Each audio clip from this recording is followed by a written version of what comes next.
सुनीता आपस में देवरानी जेठानी होती हैं। शादी के कई साल बाद भी अमिता को कोई औलाद नहीं होती, लेकिन शादी के 1 साल में ही देवरानी सुनीता को एक प्यारा सा बेटा होता है। अरे सुनीता, तू तो सीधी है। क्या सारा दिन अपने बच्चे को उस अमिता की गोद में डाली रहती है?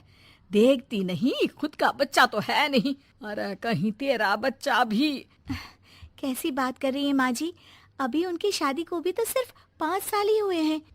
कई लोगों को तो 10-10 साल बाद भी बच्चे होते हैं।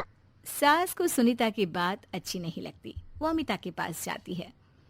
देख अमिता, घर का काम कराकर सुनीता का एक तो छोटा बच्चा, वो बेचारी घर को चिराग भी दे और सारा दिन किचन में खटती रहे, और ऊपर से तू आराम करे। दीदी, खाने में क्या बनाना है दोपहर को? मैं किचन में जा रही हूँ। अरे नहीं, मैं हूँ ना, मैं खाना बना लूंगी। अरे खाना आप बनाएंगी तो मुन्ने को कौन पकड़ेगा? अरे तू पकड़ेगी, मैं पकड़ूंगी। भाई माँ ही तो मुन्ने को पकड़ती है। तू काम करे और ये मुन्ने के नाम पर आराम। अरे नहीं माँ जी, मैं माँ हूँ माना, लेकिन अमिता दीदी का प्यार भी कम नहीं है। सारा दिन भी नहीं खिलाएंगी तो रात को नींद नहीं आएंगी इन्हें। अरे तो दूसरे की औलाद तो दूसरे की होती है ना। ला अमिता, मुन्ने को मुझे दे दे। लेकिन जैसे ही मुन्ने को सास गोद में लेना चाहती है, वो उनके पास जाने से इनकार कर देता है। अरे काला जादू कर दिया है इसने। बच्चा किसी के पास आ ही नहीं रहा है भाई। माँ, इसे काला जादू नहीं, प्यार कहते हैं, जो दीदी मुन्ने से करती हैं। अरे हाँ, हम तो दुश्मन है ना इसके, जो ये हमारे पास नहीं आ रहा है। अरे सगी दादी हूँ मैं, पूरी की पूरी कोठी इसी के नाम कर जाऊंगी। अब बोल, अब भी प्यार है क्या इससे? अमिता को सास की बात पर गुस्सा आ जाता है। वैसे भी माँ जी, पूरे घर में यही एक चिराग है, तो आप इसे दे या ना दे, सारा कुछ इसी का है, चाहे वो मेरा भी क्यों ना हो। हाँ, अभी तो बड़ी जबान चल रही है, लेकिन जब घर पूरा इसके नाम होगा ना, तब पता चलेगा। अमिता और सुनीता दोनों ही मिलजुल कर रहती थी, इसलिए सास की बात का दोनों को ही बुरा ना लगता। मिलजुल कर काम करती और हंस खेल कर रहती। अरे बेटी, तेरी दोनों भाभियों ने तो मुझे साइड कर रखा है। अरे दोनों में इतनी पड़ती है कि मुझे तो डर लग रहा है, कहीं एक दिन ये दोनों मेरी बात मानने से इनकार ही ना कर दे। अरे तो खेल खेलो और दोनों को अलग कर दो, इस पे कौन सा गणित लगाना है माँ? हाँ, ये तो है, चल देख लेती हूँ मैं। अगले दिन सास धीरे से एक लाल पेन लेकर मुन्ने के बदन में लगा देती है और लोगों को बुलाकर हंगामा करती है। अरे देखो देखो, ये क्या हो रहा है मुन्ने के शरीर में? अरे ये क्या हो गया मेरे बेटे को? मैं अभी इसे लेकर डॉक्टर के पास जा रही हूँ। अरे ना दीदी, परेशान मत हो, मैं तैयार कर देती हूँ और कैब बुला लेती हूँ, बाद में ले जाइए आप इसे। अरे बेटा, तेरा है, वो क्यों ले जाएगी? वैसे भी ये डॉक्टर का नहीं, तांत्रिक का मसला है। किसी ने मुन्ने पर जादू करने की कोशिश की है, जिससे वो मुन्ने को मार ले। सुनीता ये सुनकर रोने लगती है। कौन मेरे मुन्ने को मारने की कोशिश करेगा माँ जी? नहीं, ऐसा कुछ नहीं होगा। सास अमिता की तरफ देखकर कहती है। अरे वही जिसकी खुद की औलाद ना हो।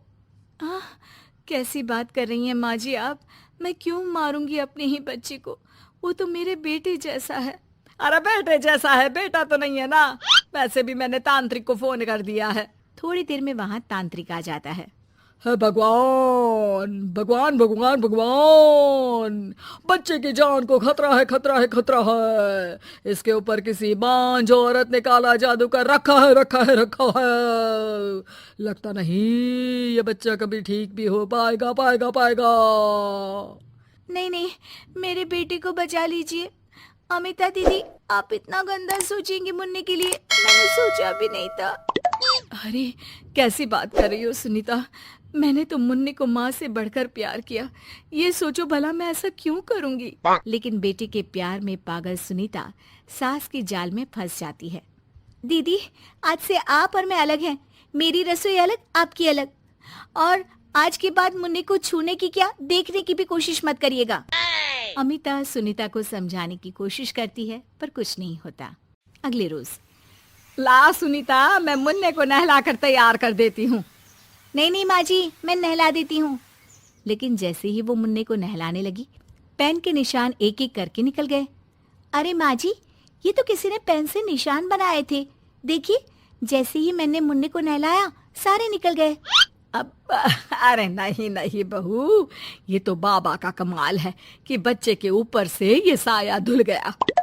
लेकिन ये क्या माँ जी, मुन्ना तो रोया ही जा रहा है, न खा रहा है न दूध पी रहा है, बस चाची चाची कर रहा है। अरे इतनी जल्दी उसका भूत नहीं उतरेगा इसके सर से, मार मार कर खिला। जी माँ जी, लेकिन सुनीता का बेटा जिसे अमिता से बेहद प्यार था, वो उसके पास जाने की जिद में ना खा रहा था ना पी रहा था।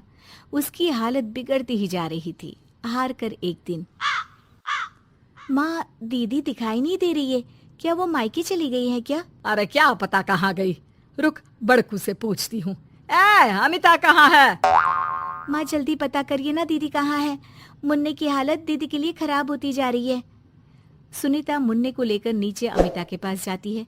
अमिता बिस्तर पर पड़ी होती है, वो कमजोर सी दिखती है। बड़ी आराम से सो रही हैं आप, यहाँ मुन्ने की तबीयत खराब हो रही है। वो जैसे ही अमिता को छूती है, अरे दीदी ये क्या हो गया, आपकी तबीयत तो काफी खराब है।